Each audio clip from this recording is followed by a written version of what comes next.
Welcome to Secret Podcasque, hosted by Dustin White.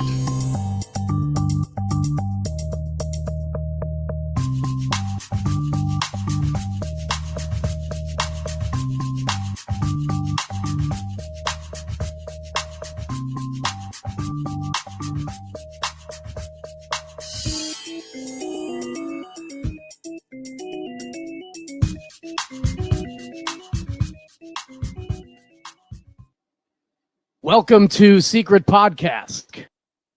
Welcome to Secret Podcasque. My name is Dustin White, and I'd like to thank you for joining me here today. We are going to talk about one of my favorite puzzles, place near and dear to my heart, San Francisco. And so we're going to talk about a theory that leads from Golden Gate Park to the Cliff House. So if you are here in the chat, go ahead and say, hey, what's up? I'm going to try to take as many comments and questions as I can. I see that Burns is in the chat. What's up, Burns? Good to see you. I'm going to go through painting verse step by step to get from Golden Gate Park to the Cliff House and maybe to a treasure. I'm not saying that this is what it is, because obviously we all have lots of ideas about all of these different puzzles and all these different verses and paintings. Heck, maybe this verse doesn't even go with the painting. You know what I'm saying? But maybe it does too. So anyway, we're here to chat. We're going to roll right into it. How's it going, Mike? Good to see you in the chat today. All right. So first off, we are going to look at the painting. This is image one, commonly thought by many, by nearly everybody, to lead to a treasure somewhere in San Francisco, California. All right, so we are going to take a look at the verse as well. And when I look at, so as you might tell, I'm by myself this week. I didn't ask anybody to be on with me. I thought, you know what? I'm going to throw one of my ideas out there, see if anybody enjoys it, see if it, I don't know, just see if it helps anybody else. Because if it does, great. If not, then at least we're here chatting about the secret and having fun together, right? All right, so when I'm looking at a verse, I try to look for things that kind of must happen, right? So when I'm beginning to formulate a theory, I do read that verse, and then I want to pick out things that I think are that would make sense to have to be, right? So let's go on to the verse. The verse is verse number 7. And it begins, at Stonewall's door, the air smells sweet. Not far away, high posts are 3. Education and justice for all to see. Sounds from the sky, near Aces High. Running north, but first across, in Jules' direction, is an object of Twain's attention. Giant pole, giant step, to the place the casque is kept. All right, so when I look at this, I say to myself, well, wherever we are, wherever we're beginning, it's probably south of where the treasure casque is buried, right?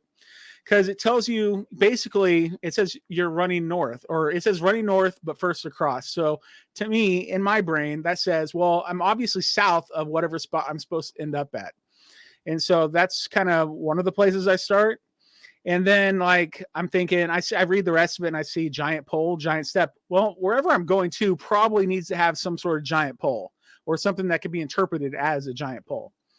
And then when we look at the Japanese hints, if they're all valid or not, maybe things were lost in translation and they didn't, we don't have all the information, or the information that was they were trying to convey at the time. Maybe we do, maybe we don't know. But like, as far as the Japanese hints, it pretty much spells out that you're supposed to use Mark Twain. And so you would have to get something connected to Mark Twain.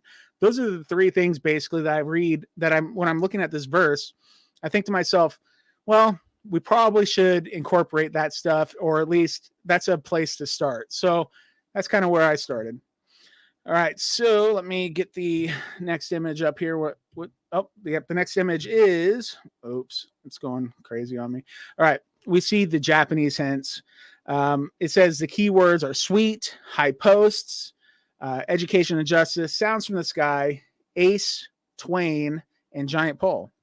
And then it has the what everything means. So, or like these are the hints that Byron Price apparently gave to the Japanese editor of the book. Line 2 would be, we have sweet generally means sweet as in taste, but you shouldn't be concentrating on the taste. For example, the air can be sweet without being tasty sweet. It can smell sweet or feel sweet. Think about how the air could be sweet. All right. High post. This post is made of wood. Okay. Education and justice. It is very difficult to understand what education and justice is referring to. However, after education and justice can be seen not far. The editor, that'd be Byron, said if you think of the can be seen not far and you add something onto it and think hard about it, then it becomes easier to understand. Education and justice can be seen from a place not too far away from here. In regards to that sentence, what place is this? Oh my gosh, that is so confusing.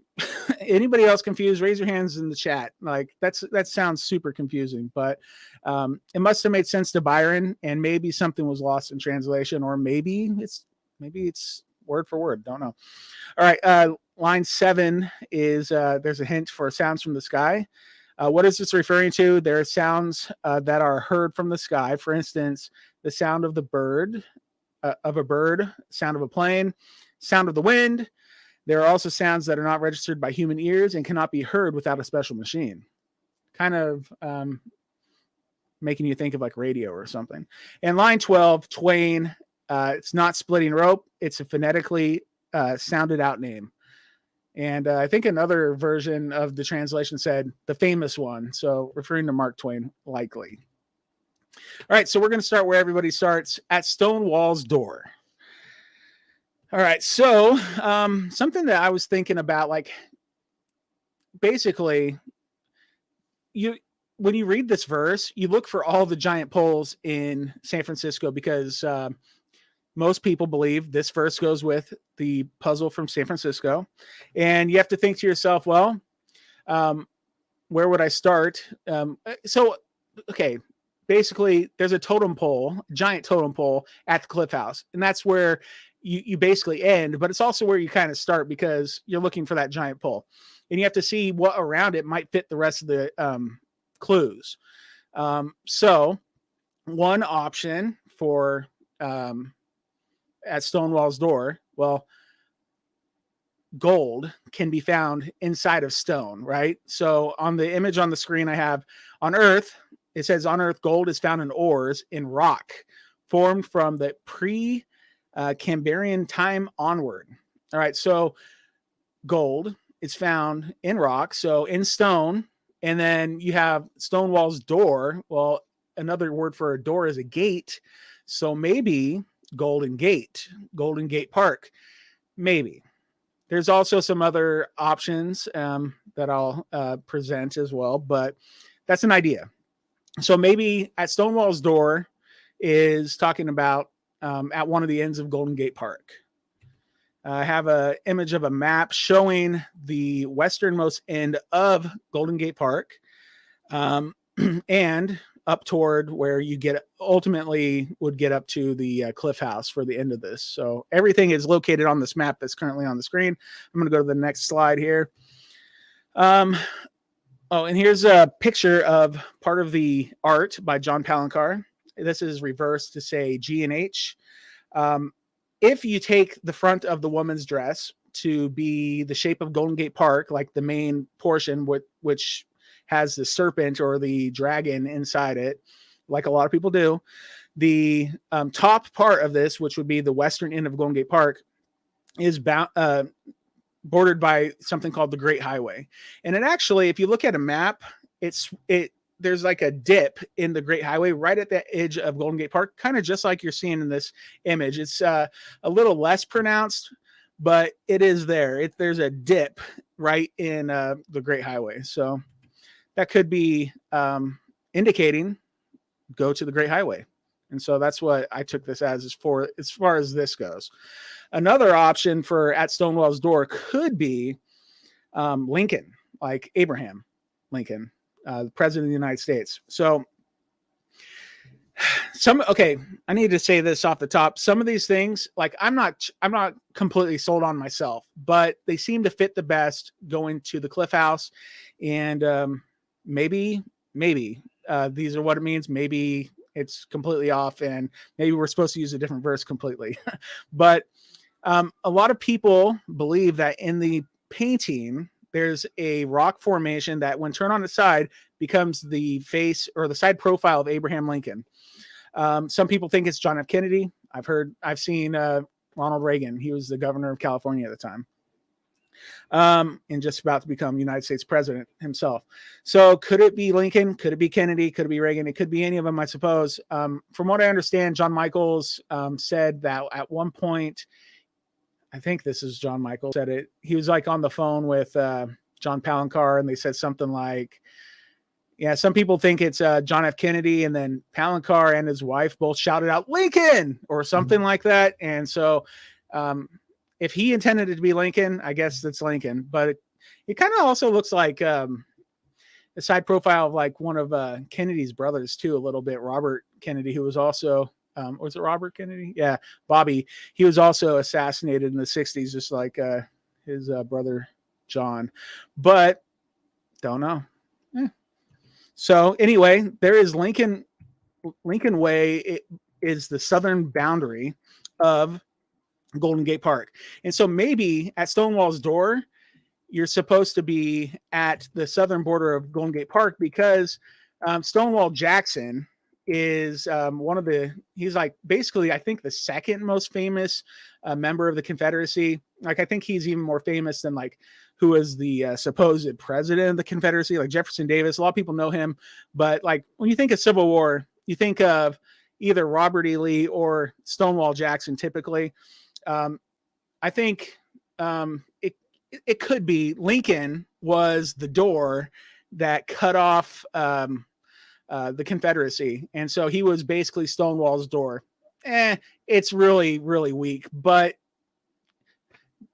you know, if I'm looking at The Secret in 1982 and someone says, well, M&B Set in Stone could be Mozart and Beethoven, I'd be like, I guess. It doesn't seem like so strong unless you know that's what it is. This could be a case of something like that. Don't know. Let me see the chat real quick. Donna says there is an area near San Francisco that has a certain algae wash up on the shore. At first, it's sweet, and then it turns to a really bad smell. Yeah, that's cool. I didn't know that. Also, Greg Carey's in the chat. What's up, Greg? Not far away from Lincoln Way. I just mentioned that. Lincoln is behind the rose. Behind the rose is a clue. Very well could be. All right, so we're moving on to the next part of the verse, which is not the air smells sweet, not far away. And what I take that to be is once you get to your destination, or just the destination in general, because I have an image on the screen of close to the Cliff House. Looking back, you can see Golden Gate Park, you can see the windmills, you can see the beach, and a lot of there's like a saying of like the sweet smell of the salty ocean or whatever. That's not the saying, but you know what I mean. It's like the sweet smell of the sea, or I know like some other people think coming from Alcatraz, like the prisoners, if you were to come across the San Francisco Bay from Alcatraz, it's a sweet smell of freedom. And it's maybe not even like a real smell in that case, but yeah. So for this, that's what I would consider the air smelling sweet, is like the ocean scent. But there's also like near the Dutch windmill, there's Queen Wilhelmina's tulip garden. I mean, if you're walking past, that could be the sweet smell, or it could be a reference to the Cliff House itself. The second version of the Cliff House, my wife just reminded me, the one that was built by Adolf Sutro in 1896, it had a nickname of the Gingerbread Palace. And I mean, that would smell sweet, gingerbread. So, meh. None of those are really super duper strong, but I could buy any of them. If it was found somewhere and that was one of the explanations, I'd be like, okay, I get it. That's fine. All right. Next is one that's really hard to get with, to like make me believe that this is what it is, because like I said, I had an ending spot already and I had to make everything else fit because, that's kind of part of what we have to do. It's not ideal, but it is what it is. All right. So we have the next part of the verse is high poster 3, education and justice for all to see. I put them all together kind of like this because this rhymes, and that might be an indication that this does go together, like high poster 3, education and justice for all to see, 3 and C, but maybe not. Maybe it's just high poster 3 and then education and justice for all to see is separated. So this is where I deviate a bit from the Japanese hints, because high poster 3 could be a reference to John F. Kennedy. He was notably the 35th president of the United States. He was a United States senator from Massachusetts, and he was a United States House of Representatives. He was a congressman, and he basically was in all 3 of the high posts of government, one after another, until he was unfortunately assassinated. And so could it be John F. Kennedy? Well, if we look at the painting again, that side profile could be John F. Kennedy. Maybe it's both. Maybe it's meant to be a little bit of both. Don't know. Like I said, it's probably Lincoln because of what the Palincars had said, but don't know. Actually, I'm going to go back. So if you, John F. Kennedy, one of the main roads that runs through Golden Gate Park is John F. Kennedy Drive. And the reason I am focusing on some of these streets is because, like, when you look at Chicago, it called out Congress Parkway. It called out, and maybe that's it. But, it referred to a street. And I was thinking, well, what if the first kind of clue is Lincoln? Then the second kind of clue is John F. Kennedy. The next street up from there is Fulton Street. And I looked up Fulton. Fulton is an American inventor. The street is named after Robert Fulton. He was the guy that invented the submarine. He invented, I think he was the first successful steamboat captain back in the early 1800 era. In he wasn't a captain, but he was he designed and built the first successful steamboat in America. So yeah, I mean, he's a very important figure in the United States history. But he, the name just happens to be there. So Fulton Street, may not play in any grand plans that Byron had. It was just what was there. And if he's passing by, he's like, oh, I want to take note of this name because maybe this has something to do with, okay.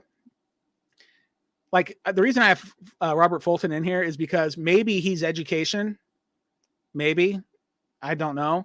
Education. Robert Fulton is, he was smart, but he wasn't an educator. But what I'm trying to convey here is I'm hoping some other people help me look up some more information on Robert Fulton, because maybe he has something to do with this that we just don't know. Maybe he has nothing to do with it all. Another thing that I would ask for is, well, let me get on to the next slide. Oh, I guess that's the end of this one. So yeah, it's just Robert Fulton. Maybe he is something, maybe he's not. But I like the idea of using all of the street names to explain all these things. So education and justice could also refer to John F. Kennedy and his brother Edward Kennedy, who was a senator at the time. So E and J, because they're both capitalized. And so we would need, to me, that suggests you need something that starts with the E, or capital E and capital J, but maybe not. Perhaps the road was just named Kennedy back then and not John F. Kennedy, or maybe that street sign just said Kennedy, or maybe he just took Kennedy. We don't know what Byron did when he was there doing all these things.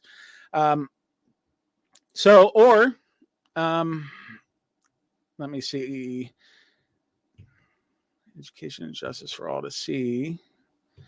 And I guess that's it. I don't have really good answers for that one. So I would, and I haven't really looked at this in about a year. So I would like, if anybody wanted to help me out and do some research, because I have a lot of good reasons more toward the end of the verse than some of the stuff in the middle, but we got to try to make sense of it. That's what it's all about.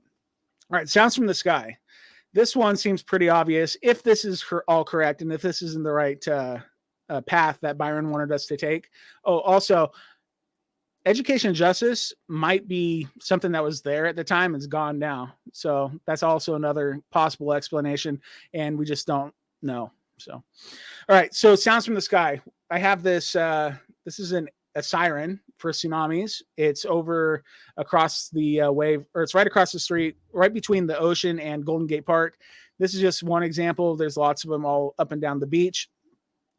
It could also be foghorns. So sounds from the sky could be the foghorns that sound off here all the time, or it could be something like this that we're seeing on the screen, a tsunami siren. All right, I'm going to look at the chat real quick again. We got Burns saying the reverse of the dragon spells out Cisco.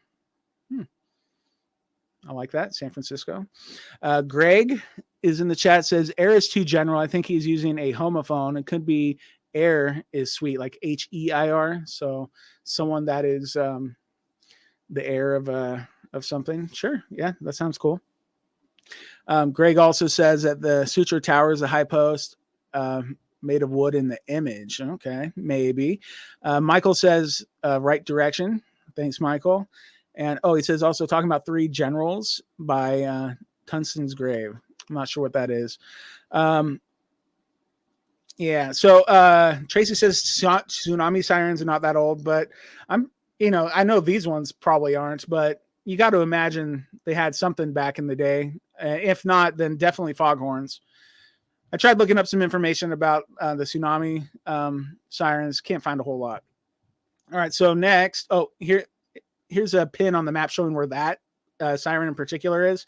It's like right in the middle of the Golden Gate Park on the Great Highway. All right. So near Aces High. This is another one that's a little bit of a stretch, but it could be what Byron was talking about, especially if he's trying to go street by street. So, Balboa is an aircraft formation, and it was a common term in the 30s and 40s to describe any large formation of aircraft. It was named after an Italian flying ace named Italio Balbo.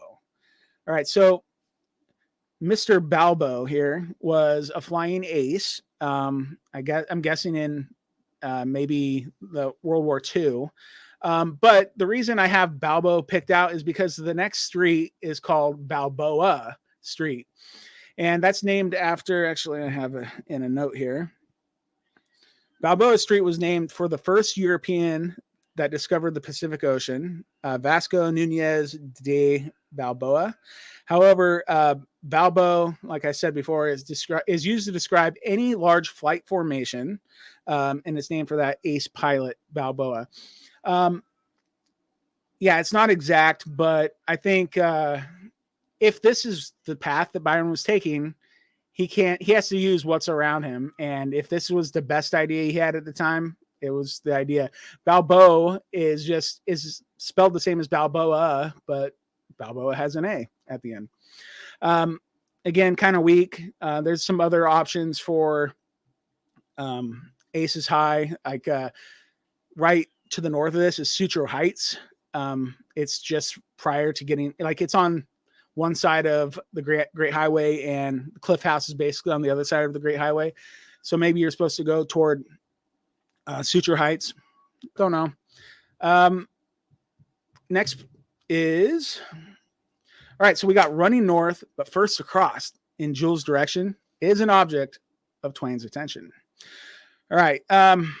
This one, people that have studied The Secret probably think this is, as far as the Cliff House is concerned, pretty obvious. And what it says to me is if you continue north, like we're going north on the Great Highway at this point, we're calling out all the different street names.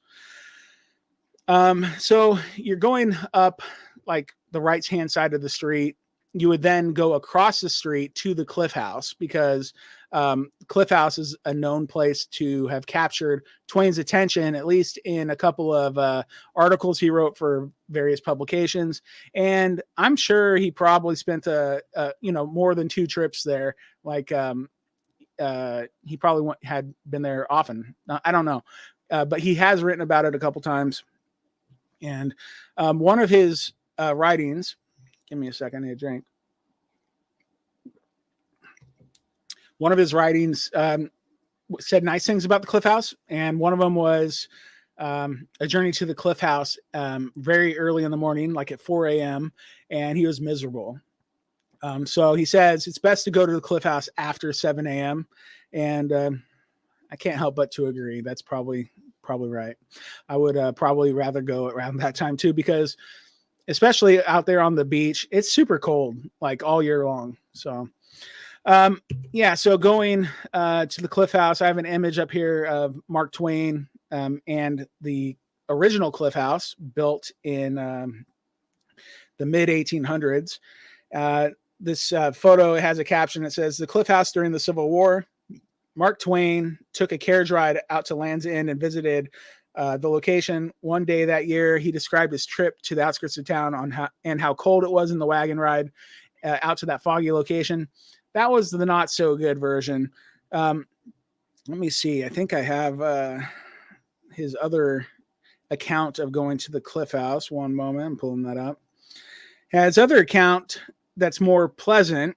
He says, "If one tires of the drudgeries and scenes of the city and would breathe the fresh air of the sea, let him take the car and omnibuses, or better still, a buggy and pleasant steed, and ere the sea breeze sets in, glide out to the Cliff House." So that's a lot more warm and glowing. And he's talking about the fresh air of the sea, breathe it in, the sweet smell, maybe. It doesn't say sweet, but it does talk about passing flowers and stuff in this article that he wrote. Doesn't mean that that's what it all means, but it is an explanation. Doesn't mean it's the right one. All right, let me see. I want to check chat real quick. Let's see. I got to scroll up a little bit. All right. Not at the time of the book for the tsunami sirens. Okay, that's cool. A Facebook user, if you will go to the link that's in the description for this and click on it and allow your name to be displayed, it'll be better for all of us because then we can see who you are. Sounds from the Sky could also be the music amphitheater. Definitely could. Inside Golden Gate Park. Absolutely. Let's see. Greg says the Jack Black Pershing statue as Aces High in Golden Gate Park. Sure, that's really good too. I'm gonna go on to the next slide. Let's see what we got here. All right, so we're at the Cliff House, and if you're not an audio only listener, you can see on the screen there is a giant totem pole. If you're facing the Cliff House with the ocean behind it, on the far right, next to what would be like a gift shop, giant totem pole just sticking out. And I've got a bunch of different images of this totem pole just sticking out like a sore thumb. It was, let me see, I got some notes on this totem pole. The totem pole was originally 58 to 60 feet tall and billed as the world's largest by George Whitney, the guy that had it carved. Cliff House, he was the Cliff House owner at the time, and it was installed in 1949 near the then gift shop. Sometime around 1958, get on to the next image. How do I do that? Oh, there it is. Yeah, sometime around 1958, it was either cut in half or snapped due to weather conditions, and the upper half remained in its original spot. They took it, they had to take it down and repair it or whatever, but the top half remained in the original spot, and the bottom half was moved to south of the Cliff House, but kind of on the same drive there, the same, like the sidewalk or whatever.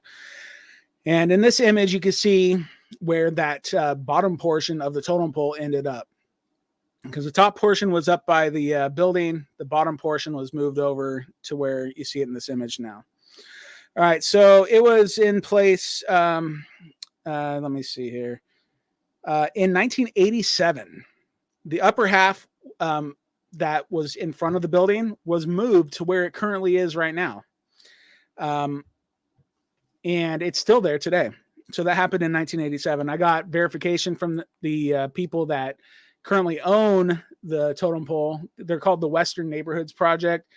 They have a great podcast about so many good things on the west side of San Francisco, basically what they call the outside lands. So I would definitely recommend looking up that podcast and downloading. I downloaded more than 80 episodes of it because it's been going on for like over 10 years, and they've got so many episodes and things that could be relevant to the secret. So I'd recommend going and checking that out. But they own the totem pole now because last year there was the Cliff House closed and they auctioned off everything, including the totem pole. That was one of the things they were able to save. And it's still in that spot that it was put in 1987. All right. So anyway, that brings us to giant pole, giant step. So we definitely have a giant pole here. Like there's nothing that you can't discount that this is a giant pole. So that's initially what brings people to even look here. This thing is mammoth. Like it could be up to 60 feet tall. So huge. The image I have on the screen right now has a line through it. That's basically, I don't know exactly where it was snapped or where it was cut in half, but approximately there, it was right in the middle, cut in half, and it became two totem poles, but it was still part of the quote unquote world's largest totem pole.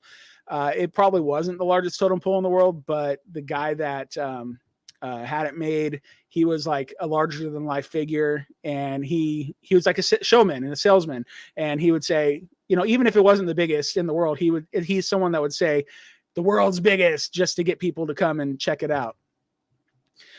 All right, so here's some more images of the Cliff House and where the totem pole ended up.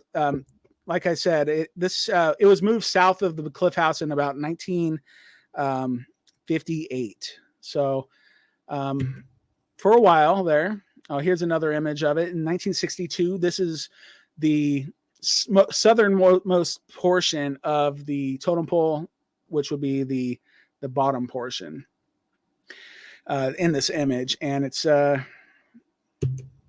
looks good. And this is not a very good picture because it's very small, but it shows the totem pole in the background. So for my purpose, I'm really interested in this part of the totem pole. This part of the totem pole, I think, is the key to finding the treasure at if it's at the Cliff House. I'm not saying it is because I have lots of ideas. I want to do another one of these sometime, just myself talking about Chinatown and a different verse. So like, I'm not married to any of these things, but I think that if it's here, it's going to be near where this totem pole was.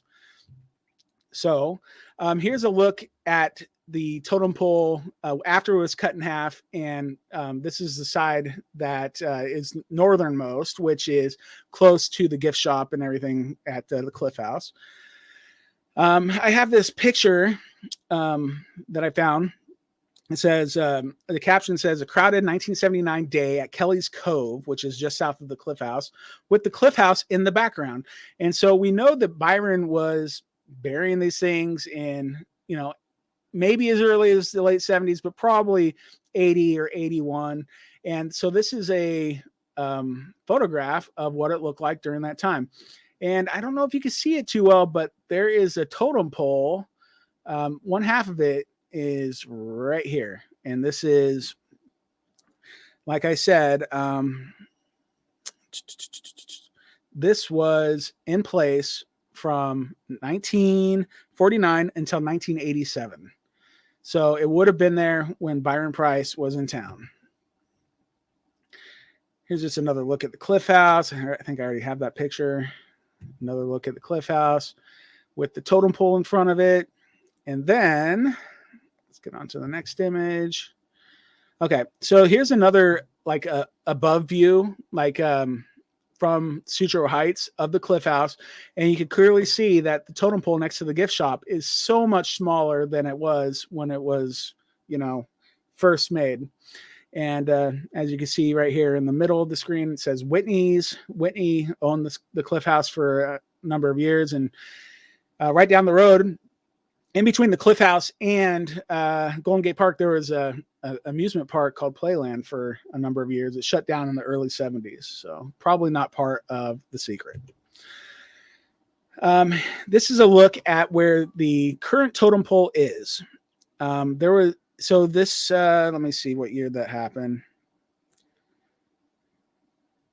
So in 1987, I had my facts wrong. I'm going to go back to talking about the other totem. It's so hard because there's two totem poles. Suddenly, it was one totem pole, and now there's two. So the one that was next to the gift shop got moved to this spot where it currently is today. And there is no totem pole here, but I just thought it was an interesting look. And if you look back behind it, there is something that's still there to this day, a camera obscura. And on the side of it, it says giant camera. And so the word giant really stands out to me, and I'll talk more about that in a little bit. But the giant camera right next to where the totem pole wasn't, where back in 1980s, where the totem pole, like this is what this section would have looked like ish when Byron Price was in town, if he buried it anywhere near the Cliff House. All right, here's a really good look at the totem pole that I'm interested in. This is an image from OpenSFHistory.com. They got a lot of good images there. I recommend going and looking through them. So this is the southern totem pole, which used to be the base of the full totem pole. And if you look over beyond the sign for the Cliff House, you do see the other totem pole in its original spot. So I don't know when this was. It's probably in like the 1960s if you're looking at the cars and the kids on the bikes. But it is, this is where my attention, like this is a really good picture depicting what I'm thinking. If the Cliff House is right, what's going on here? And I'll get more on that in just a second. I just have lots of pictures of the Cliff House. We can run through them all. Here's a picture of the back of the Cliff House. I mean, Byron Price wouldn't have saw this, but he's definitely looking at all these rocks all around. Like, and if you look across the street to Sutro Heights, you see all these big rocky landscapes. And if we look back at the image from the painting, it's very rocky landscape with like a house on a hill on a cliff, so there's a lot of stuff in that painting that could be telling us Cliff House is right. All right, so now we're finally getting to the end, to the place the casque is kept. And I already hinted that I'm really focused on that southern totem pole. So let's get into it. This is an image of mine I took going to I went to the Cliff House a while back. And so this is the pedestal where the totem pole sat from, 1958 until 2000. This one, sometime in 2000, the lower totem pole was removed completely while the upper half remains. So they don't know where this totem pole is. It disappeared. Like they took it down around the year 2000 and it's since been missing. So it was at this spot for about 40 years though. And during the time Byron was there, if he was there, this was there. So I think to myself, like, well, which one, like if there's two totem poles there when Byron Price is there doing his thing, which one is he talking about? And, it's not necessarily the biggest totem pole in the world anymore, but I'm thinking if they didn't have like a plaque or something that said, hey, this used to be the biggest totem pole in the world or whatever, I bet you anything you go inside the Cliff House and talk to the old timers that worked there at the time, they'd be like, oh yeah, if he's asking questions about the totem poles, they're probably like, oh yeah, it used to be one totem pole was the tallest in the world, and I don't think he's going to be burying anything next to the gift shop door. And I don't know that there was any place to bury anything there at the time. There might've been a little plot, but if it's there next to the northern part of the totem pole, well, that's a lost cause because it's not the same anymore. But this spot remains. And I think this is a lot more likely because it's removed from the door and there's a really good spot of where you can dig for said treasure. So I'm going to get into that in just a second. I need another drink. All right. So looking out at the beach. Here's another shot where let's imagine the totem pole is sitting on top of this pedestal. You look over to your right, you see these beautiful rocks. You see the Cliff House a little bit further over, and then you see the words giant camera. Like giant is right there. And we know that the vert says giant pole, giant step. And there's a giant camera. I mean, it doesn't say giant camera, but it says the word giant twice. And then you have like the San Francisco Giants, where they're still a baseball team.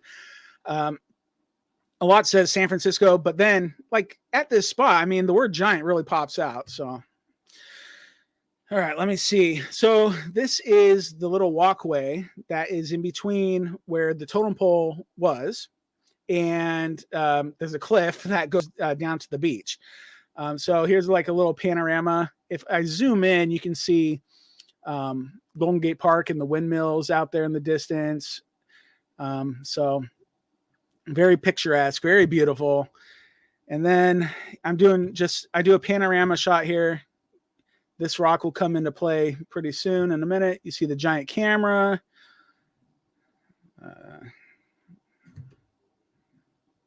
All right. And then if I wrap back around, sorry, I thought this would be a bit bigger of an image, but there is like, I think it's about 3 feet wide. There's dirt and vegetation on top of the dirt, and there's rocks in there. But I think this is probably the spot. If it's at the Cliff House, if the Cliff House had anything to do with anything, and this is where he buried it, I think this is where it was. I have somebody standing on top of the pedestal for the where the totem pole was in this image. And so giant pole, like imagine there's you see a person there. Imagine the person is the totem pole. Well, take a giant step down. I mean, that's like 10, 12 feet down to the place the casque is kept. Giant pole, giant step down to the place the casque is kept. Right here, a bunch of dirt, bunch of vegetation, could be diggable. And then, like, I know that Byron did not have satellite imagery. I know Byron didn't have a map that was very detailed of especially this area.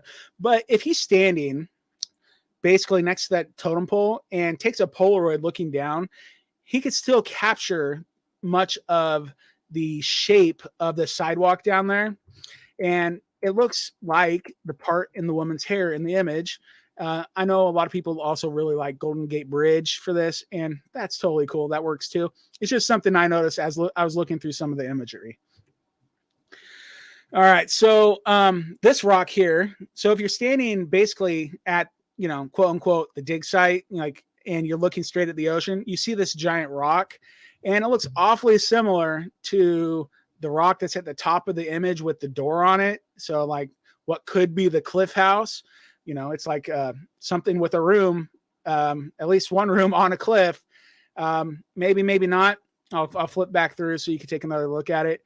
But there's a giant rock formation, or it is a rock formation. It's probably like 8 or 9 feet tall. And it looks a lot like the Cliff House, or the house on the cliff, or whatever you want to call it. I usually just call it Alcatraz because it makes me think of the Rock at the sea, the jail, because it has bars on the window. But whatevs. So this is a panorama. This is taken from a bunch of like Google like 360 images. I stitched them all together and I pointed an arrow. I think if it's at the Cliff House, that's a real good spot to check. Got just some more imagery of Cliff House and totem poles and stuff. Let me see if I can get more toward the end. Okay, then we have the Seal Rocks, which is just right behind the Cliff House, like just off the coast into the ocean. And, tourist attraction, pretty cool looking. That's what you look at when you're in the camera obscura. It could be represented in the imagery by all the rocks. There's a lot of rocks in this image. And if you search in Golden Gate Park, there's not a whole lot of rocks to want to go by unless you're over by one of like the waterfalls or something. If you want to search at any number of different parks in San Francisco, not a lot of them have a lot of the imagery from the image as good as something like this, but that, doesn't mean a whole lot either. All right. So, I just have more imagery of the rocks around the Cliff House. And, Yeah, I've got something really special to show you guys. Anybody that decided to hang out here live today, it's a image. I was looking through images that pertain to San Francisco a couple days ago in preparation for this, and I'm not going to it next. I think it's 2 images away, but it is an image that John Michaels sent me I don't know, a couple of years ago, and I kind of forgot about it. Didn't really. I was shocked when I refound it because I was like, "Whoa, I forgot that looked like that." And I'll get to it in a moment, and it might make you cry, just like literally, it might make you cry. So stay tuned for just a second. One more thing that like makes me think this is a really good spot for the casque is if you're reading the story of The Secret in the book, right? You got the book out, you're reading the story, you get to the kind of the end of the story. It's in the chapter called The Vanishing, right? So The Vanishing says, I'm going to read just a few, like 1, 2, 3, 4, like 5 paragraphs from it, because it's the last paragraph that really stands out. But this is a story about the fair people, the people that brought the casques, the people that hid that disappeared with, and hid the casques or whatever, the story when they disappeared. Okay. So it starts, the part that I have cut out says, for more than 100 moons, I traveled. Okay. One more thing to preface this with. One of like a Native American was traveling with the fair people who they called the Shining Ones. And this is from his perspective. And it was like a story that was told down generation, and now he's telling it through his great grandfather's eyes or whatever. All right. So it says, for more than 100 moons, I traveled west in the company of the Shining Ones. We saw some strange tribes who were slaves to big animals with horns. We forded rivers and came to a land where the ground was smoking. We met people who lived in caves in the air. I might have been killed many times, but my friends, the Shining Ones, protected me. We crossed deserts so dry, they were scattered with the bones of cactus. We wintered in mountains so high you could touch the moon with your fingertips. We saw bears who could talk and ravens who made fun of them for it. All the while we were traveling, the party of Shining Ones became smaller. In groups or pairs or all alone, they would slip away to make their new homes in whatever place was easy on their hearts. This is how there came to be shining people, big and little, powerful and foolish, always invisible, but still living in every place across the land. I saw that happen. Finally, we reached the great Western Sea. There was no place further we can go. Only the strongest and strangest of the Shining Ones were still with me at the end of the trail. As I stood looking out at the blue waves coming in from the place where the sun was setting, I heard them say goodbye to me. When I turned to look for them, they too had vanished, and I was alone at the end of the world. Woo! I get goosebumps just reading it to myself. So, like, to me, he's describing a place where you're standing, basically looking at the ocean, watching the sun set at the end of the world, So, this whole area where the cliff house is called Land's End. It's like, one of the names for the area in general. And so to me, this is really describing Land's End. And this is where the last of the fair people vanished. And that was it. So there's a little more to the story. You go buy the book at Barnes & Noble or something, read it. I recommend it. Good stuff. But yeah, so we have this, to me, this is just something that really stands out. Don't know if it means anything. We believe, like a lot of people believe, that Byron Price wrote these parts of the books prior to the descendants of the fair people, and that was mostly Sean Kelly and Ted Mann. So might this be something? Maybe nothing at all. Maybe just, an end to the story of the fair people. So I just wanted to throw that out there. Pretty cool stuff. All right. So I think the next image is something that's going to make you guys really sad, maybe cry. So give give somebody next to you a hug. And well, okay, here we go. This is a picture of the actual painting from like image one. Like it shows most of the painting here, and it's just sad looking. So I'm gonna let you take a look at it now. Yeah, so it's like, so the image is frayed across the top, and it's bent in one portion, and there's little scuffs kind of all over it. I mean, it's still beautiful painting, still beautiful artwork, but kind of sad to see it in this shape. But looking at it, you can definitely see what I'm talking about as far as the rocks, the cliffs, the house on top of the cliff house, maybe not, but just wanted you guys to get a look at that, because I was looking through my stuff, and this is something that John Michael sent me a long time ago. So yeah, it is. Facebook user says terrible and sad. Yeah, it is a little bit terrible and sad. Tracy, can you zoom in your screen? All right, where do you want me to zoom in at? I can zoom in parts, but yeah, it's yeah, that's sad, isn't it? But yeah.